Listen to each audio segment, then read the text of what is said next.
সভাপতি জহুরুদ্দিন তুহিন, এছাড়া আরো শত শত নাম আছে, ইতিমধ্যে আপনারা শুনেছেন।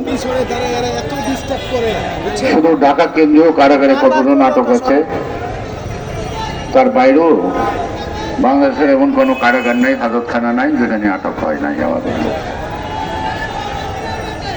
এই আটকটা এক ধরনের বাণিজ্য। এই বাণিজ্যটা অর্থাৎ একজনকে ধরতে পারলে কিছু পাওয়া যায়।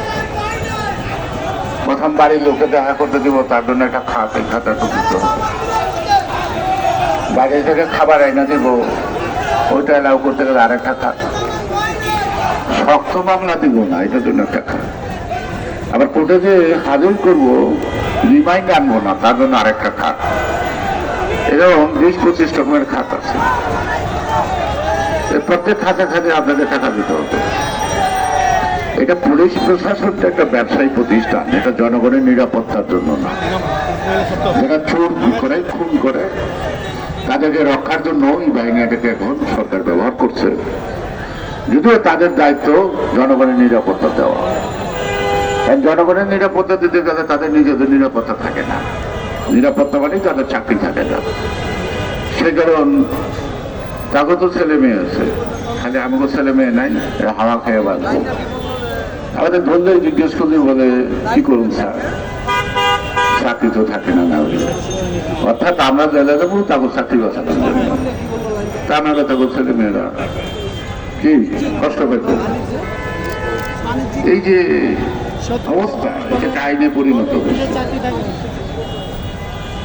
এখন সবকিছুতেই ভেজাল। যে দেশের সরকার ভেজাল থেকে, সেখানে প্রশাসন তো আর নির্ভেজাল হয় না। যে দেশে আইনের শাসন নাই, সেখানে আমি বিচার চাইবো কার কাছে?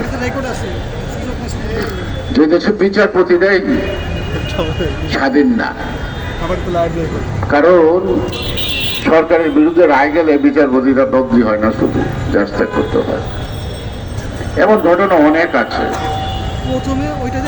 প্রধান বিচারপতি এস.কে. সিনহা খুব জ্বর বোঝায়, কয় তাপস, কয় কিভাবে বাইর করছি জানেন না। তারপরে বর্তমান বিচারপতিরা তাপসকে লাল সালাম দেয়, ডাকতে সাহস করে না। যে দেশের বিচারপতিরা ভয় পায় বিচার করতে, সেই দেশে আপনি বিচার পাবেন কার কাছে? খুন, চোর, ডাকাত অহরই তো বের হয়, তাই না? আবার কত খুনি পালায়ও যায়, হাজতখানায় এসে পালায়। কি হয়, কিভাবে পালায়, এটা তো আমাদের জানা দরকার।